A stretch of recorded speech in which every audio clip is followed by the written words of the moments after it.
Hoy viernes de endocrinología, el doctor Cristian de los Santos pues ha invitado a un profesional del área de psicología. Nos acompaña Pedro Vázquez Castillo, quien es psicólogo clínico con una especialidad en trastornos de la conducta alimentaria. Y hoy justamente el tema es el enfoque de la conducta alimentaria en el manejo de los pacientes con obesidad. Buenos días, Pedro. Bienvenido a Cátedra Médica. Sí, buenos días y gracias por la invitación. Aquí estoy a su orden para empezar, ¿no? ¿Verdad? Los temas. Hay muchos mitos, Pedro. Sí. Yo quiero también dejar mi agradecimiento a Pedro que nos concede esta invitación. Saludar al doctor Rafael Montero, y a nuestro querido neumólogo, intensivista, doctor Mansur. Gracias por integrarte a este equipo. Saludar a Ismael, a Isidro y a todo ese equipo. Y a los médicos que son parte integrante, muchos médicos que escuchan este programa de Cátedra Médica, donde la salud merece respeto. Estos son temas de muchos mitos, Pedro, de la conducta alimentaria. Y los médicos somos los que más debemos entender que es necesario que un paciente que está con obesidad, un paciente que se va a operar de una cirugía bariátrica, tanto antes y durante o después del proceso quirúrgico, debe ser abordado por un especialista en el área de la conducta alimentaria. Sí, así es, doctor. Realmente la experiencia que hemos tenido desde la psicología es que los temas de obesidad dejan al margen el aspecto clínico a nivel psicológico. Son muchos los endocrinólogos, los nutricionistas que pues persiguen una reducción del peso sin contar con esa ayuda, con ese acompañamiento, ya que, como ustedes saben, el tema de la obesidad es un tema de donde la familia, el modo de educación, el modo de establecer límites a los niños, el modo de retroalimentar inclusive afecto, pues tiene un componente importante en la conducta de alimentación. Termino con este punto del afecto porque culturalmente el tema de la recompensa a muchos niños, por ejemplo, se le hace con comida. Culturalmente en nuestro país el niño que está gordo es el que está saludable. Sí. O sea, siempre gordo y colorado. Entonces que nos enseñaron a eso. Tú estás salud porque tú estás gordo, tú estás colorado. Sí, real y efectivamente, o sea que yéndonos a la parte cultural, histórica, hay un componente ahí importante. Todas las abuelas, todos los abuelos pues retribuyen ese nieto comprándole, complaciéndose. Sí. Te voy a dar unas alturas de pizza, de helado. Y si la compañía, te voy a llevar a comer helado. Hace una fiesta para los empleados, lo que más hay es comida. Bueno, exacto. La comida eso es lo que no debe está faltar. Presente en toda actividad social. Está presente en toda actividad social. Y como nosotros tenemos una influencia occidental muy fuerte, Estados Unidos, como saben, el país con mayor obesidad en el mundo.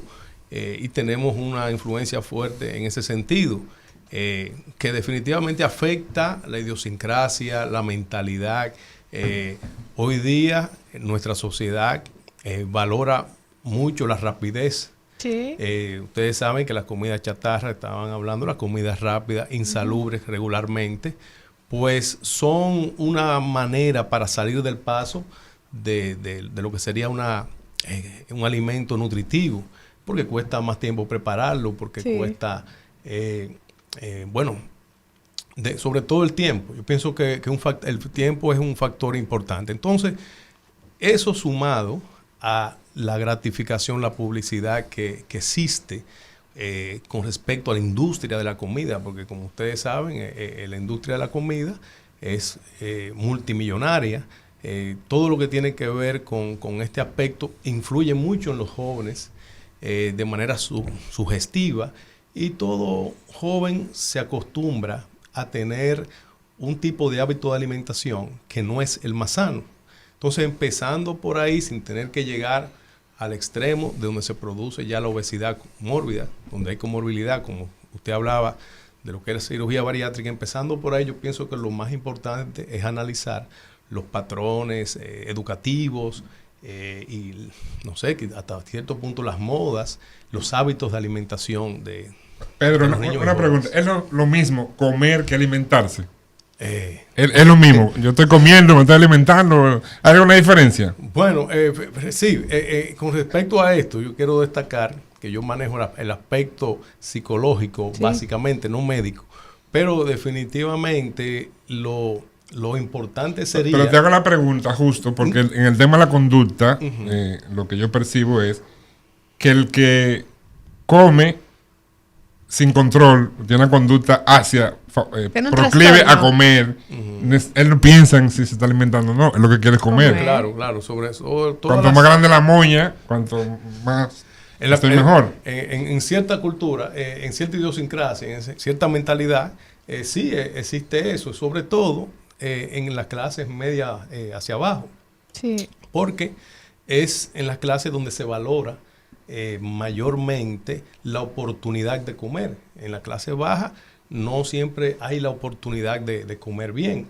Entonces, en ese sentido, ese punto que tú aplicas es más comprensible. Por ejemplo, en Cuba, hasta hace unos 10 o 15 años no se había detectado la anorexia nerviosa, que es una enfermedad propia de cultura donde se le da mucha importancia a la esbeltez, a la delgadez, y donde no hay esa oferta tan grande de comida. Por ejemplo, usted va a Argentina y en todas las actividades sociales hay una parrillada, un asado, como le llaman ellos, y hay después una sobremesa de dulces y alfajores, y sin embargo, en esa sociedad hay una gran importancia a la esbeltez. Las mujeres quieren estar en una talla 18.5, que es la que la OMS sugiere como saludable, que también es un aspecto a tomar en cuenta. Entonces, yo pienso que lo que hay que definir es esta parte, la parte cultural, la presión social, de qué manera está o no incidiendo en los hábitos de alimentación de los países. En nuestro caso no es la anorexia, no es la bulimia nerviosa, es la obesidad, donde tenemos ese gran problema. Entonces, usted tiene una especialidad en trastornos de la conducta alimentaria. Mencionaba el tema de la anorexia nerviosa, la bulimia. ¿Cuáles son los diferentes trastornos de la conducta alimentaria que usted ve con más frecuencia en consulta? Sí, ahora mismo obesidad. Obesidad. Y todos los pacientes prebariátricos, que como ustedes conocen, esta cirugía ha sido un gran aporte a la medicina, pero fue una cirugía que el auge y la importancia se dio con aquellos pacientes que tienen comorbilidad a enfermedades crónicas como la hipertensiva, la cardiovasculares, la diabetes y todo lo demás.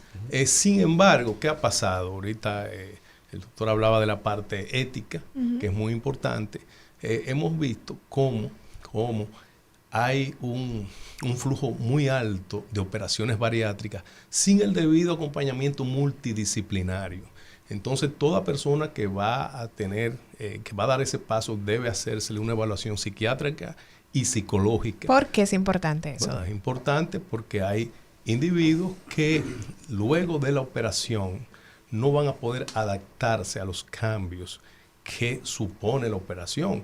Es una operación que supone un cambio de conducta, un cambio en los hábitos de alimentación, y la mayoría de las personas obesas, pues esa parte de la impulsividad de comer muchas veces por estados afectivos de tristeza, no diríamos de depresión, porque definitivamente no debe operarse una persona con un trastorno bipolar, con un trastorno depresivo, pero si no lo ve... Si la cirugía fuera en el cerebro, fuera un éxito. Bueno, exacto, eso siempre han dicho los doctores. Yo recuerdo el doctor Domínguez, el doctor Betance, que siempre dicen eso a sus pacientes: no es el cerebro que te operamos.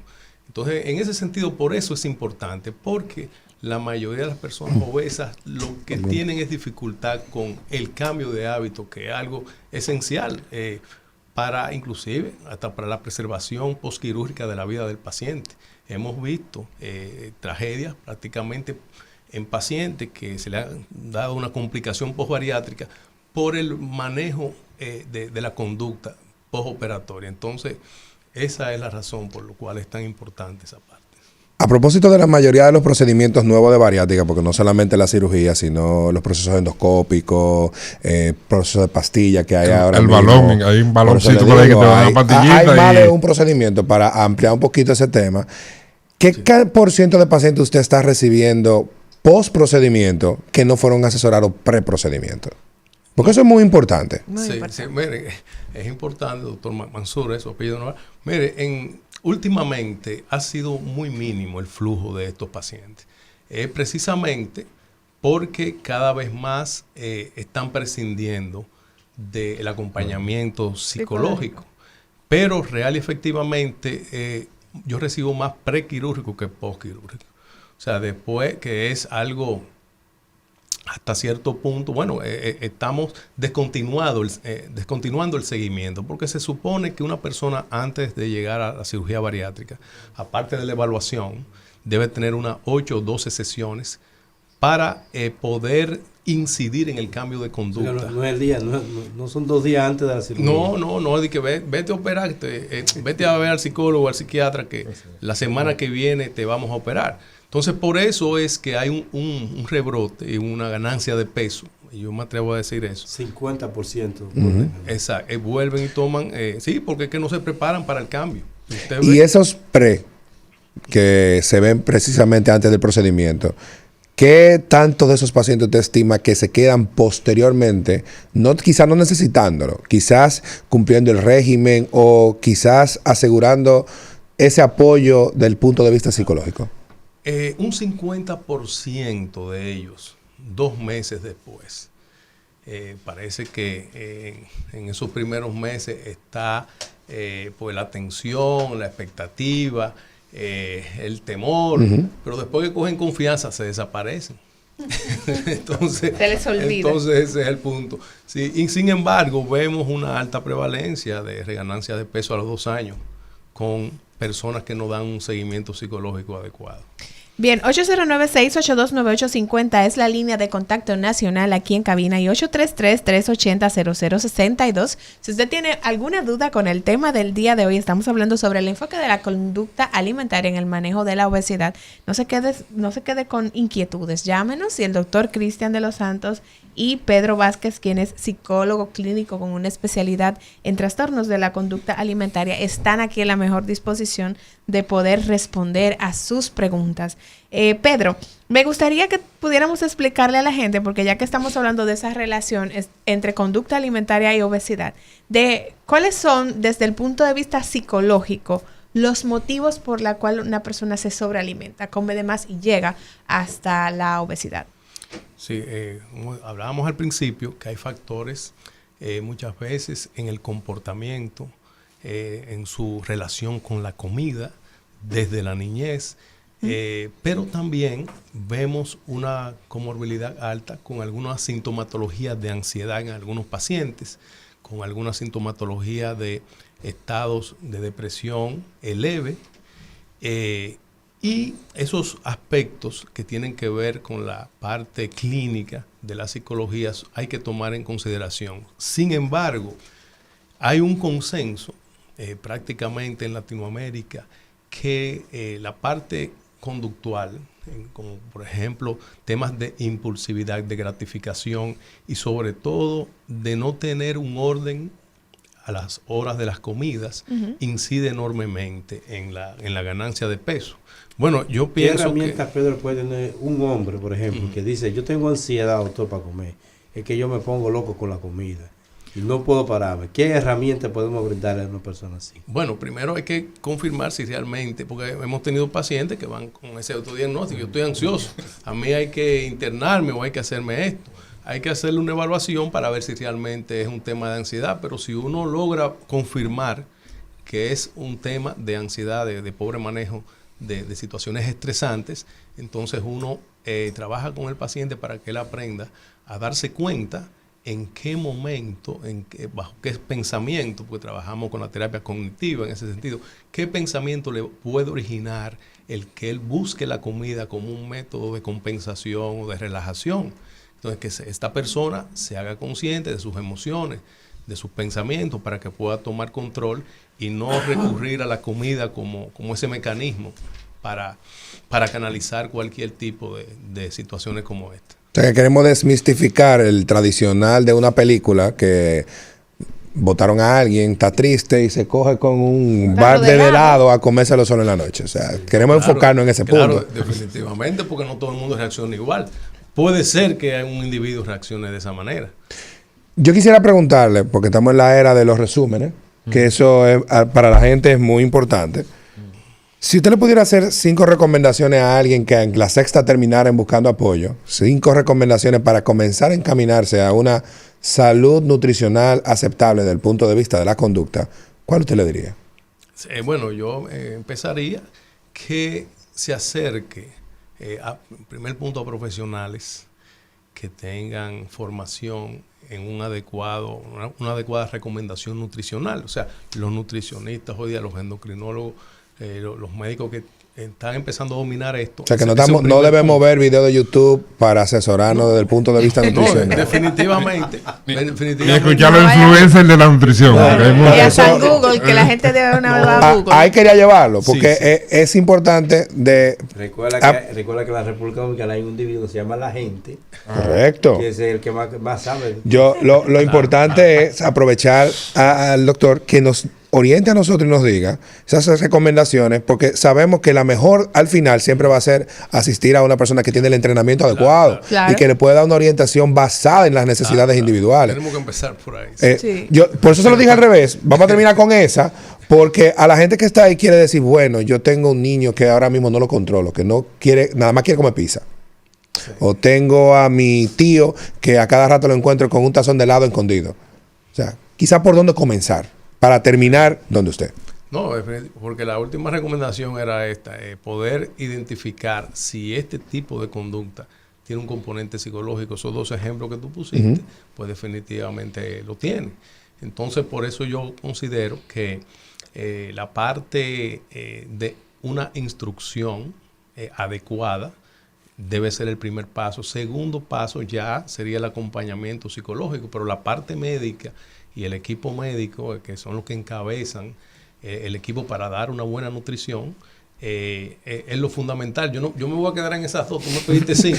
No, pero perfecto, 5 con 2 es más fácil todavía. O sea, asesoramiento desde el punto de vista psicológico y asesoramiento desde el punto de vista nutricional por personas capacitadas. Eso es muy importante. Y creo que la gente que está viéndonos ahora pudiera tomar eso como base para cualquier proyecto de automejoría, porque ahora mismo estamos en la época del self-help, pudiera comenzar por ahí. Entonces, Pedro, esa conducta, pensando en el entorno familiar, la familia, y hay 2 hijos, 3, bueno, la familia típica, y hay uno de los hijos que es el que tiene una conducta un poco más agresiva con relación a la comida. Se desespera, bueno, en fin. Hay papás que le ponen candado a la despensa para que los niños no vayan. ¿Cómo manejar ese? O sea, primero, ¿cómo identificar? ¿Cómo los padres pueden comenzar a identificar que ese niño de hoy va a ser un adulto obeso mañana porque tiene un tema de trastorno de la conducta? ¿Cómo se identifica y cómo la familia puede dar respuesta a ese tipo de fenómeno? Sí, fíjate, hay una técnica que usamos también los terapeutas familiares y es de atacar no al miembro donde el síntoma se evidencia, sino trabajar con el sistema completo. Entonces, habría que ver en una familia de diferentes miembros por qué hay uno que tiene la sintomatología de tener esa conducta, tú decías, agresiva hacia la comida. Entonces, luego de hacer ese primer paso, a ver qué está buscando este muchacho, está buscando llamar la atención, está buscando afecto, hay un problema de comunicación, un problema de celo fraternal con otro hermano. O sea, porque pueden ser, a simple vista, usted nada más está viendo el síntoma, no, pero el muchacho está comiendo como un loco.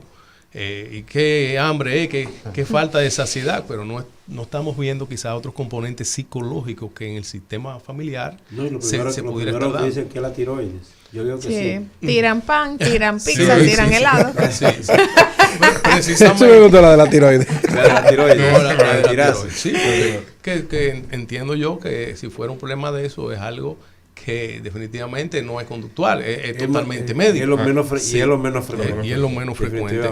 Entonces, habría que ver, para luego después hacerle una evaluación individual a este joven, a este niño, y ver qué pudiera estar pasando.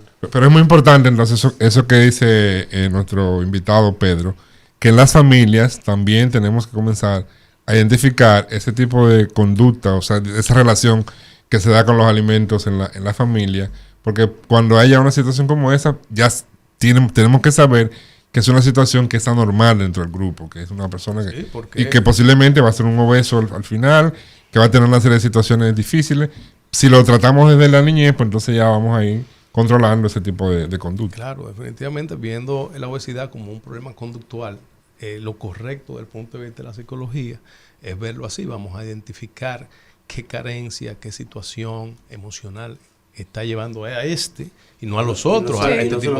No solamente es el tema conductual que causa la obesidad, sino que también hay complicaciones por el estigmatismo que se le crea. Claro. ¿Verdad? Ese estigma que se crea en el paciente. Cuando te llega una muchacha que está haciendo su esfuerzo por llevar dieta y aparece una amiga y dice, pues tú estás gorda. Sí. Ay. La mata ahí mismo. Y en ese sentido de lo que apunta el doctor Rafael Montero, el tema de la importancia del apoyo dentro de la familia, porque muchas veces es un solo miembro el que está en sobrepeso. Y cuando ese miembro está en dieta, los demás siguen comiendo cosas que le llaman la atención y es más difícil para ese paciente poder sobrellevar esa dieta y sobrepasar esa conducta que no es que quiere, que es un asunto psicológico que hay detrás. Claro, por ejemplo, nosotros trabajamos con redes sociales, apoyo a redes sociales posbariátricos, porque hay mucha presión después de la cirugía bariátrica.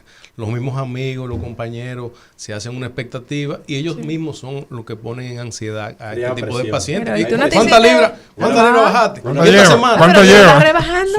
Ay, ¿qué pasó? La presión social. Oye, ese tipo de cosas, como también hay padres que con comentarios negativos fomentan en los niños este tipo de conducta. Y muchas veces despectivamente, a veces los padres creen que le van a ayudar a su hijo a cambiar de conducta con un lenguaje despectivo o algún hermanito que le esté haciendo bullying. O sea, hay una serie de elementos que Ponga ejemplo de eso, doctor, porque a veces la gente no identifica que está cometiendo estos errores, de que está maltratando psicológicamente a ese miembro que está en sobrepeso, que está haciendo bullying. Hay gente que no lo identifica. Sí, mira, tanto las personas que están en sobrepeso, los niños, los jóvenes que están en sobrepeso, cualquier comentario despectivo de que tú sí estás gordo, tú sí comes, otra vez comiendo, este tipo de comentarios, a muchos de estos jóvenes o niños tienen un efecto psicológico muy fuerte. Como también las personas que van a desarrollar conducta bulímica de comer en exceso, de darse un atracón y después provocarse el vómito o otra medida compensatoria. Hay muchos comentarios que son los que provocan inicialmente un trastorno de la conducta alimentaria, ya sea o en la familia o en la escuela o en un medio social donde ellos habiten. Entonces, hay un punto fundamental, volviendo al tema de qué puede hacer la familia. La familia debe tratar de fomentar en los jóvenes, en los niños, el bienestar, no por lo mucho que tú puedas consumir, como muchas veces a nivel de nuestra sociedad se fomenta. Mientras tú más comes, mientras tú más tienes, mientras tú más puedes, tienes una mejor imagen y te estás satisfaciendo y vas a estar bien. O sea, tenemos que empezar en la familia a trabajar el ser del niño, el joven, el niño, se valore precisamente por ese autocontrol que no tiene que llegar a ser obsesivo, pero que valore el ponerse límites, que valore el que cada comida debe tener su tiempo, su espacio, que valore el comer de manera adecuada, masticando los alimentos debidamente, haciendo de la comida un tiempo donde se socialice de manera positiva. Porque volvemos a la rapidez, la mayoría de los jóvenes están comiendo rápido y los padres son los primeros que promueven esto. Nadie hoy dura media hora en una mesa. Son cuestión de 10 o 15 minutos. Entonces tenemos que tratar de rescatar que el tiempo de comer, la cena, la comida, el desayuno, muchos muchachos que van sin desayunarse al colegio y allá se comen la empanada. Una empanada, una pizza, porque un eso es hot lo dog. más rápido. Entonces Y son los pequeños. bizcochitos también. Sí, son pequeños detalles que aunque parezcan insignificantes, pero tienen una Tienen un valor. repercusión muy grande porque también hay una oportunidad de conversar con los niños, hacer de la comida algo agradable. Es lo que Y nosotros... disfrutarla, Sí, la comida. definitivamente. La comida hay que disfrutar. La gente que no la disfruta, que ni la mastica, se la traga. Así mismo, así mismo. En este momento vamos a hacer O una viendo pausa. televisión. Antes de la pausa, Sí. Pedro, para que responda después de la pausa. Nosotros tenemos un personaje en la televisión. A mí me gustaría saber si tú has podido identificar cuál es el trastorno que tiene ese personaje con relación a la conducta alimentaria. Me refiero a tubérculo gourmet. después de la pausa. Vamos a una Después pausa de la y pausa me regresamos en responde. breve.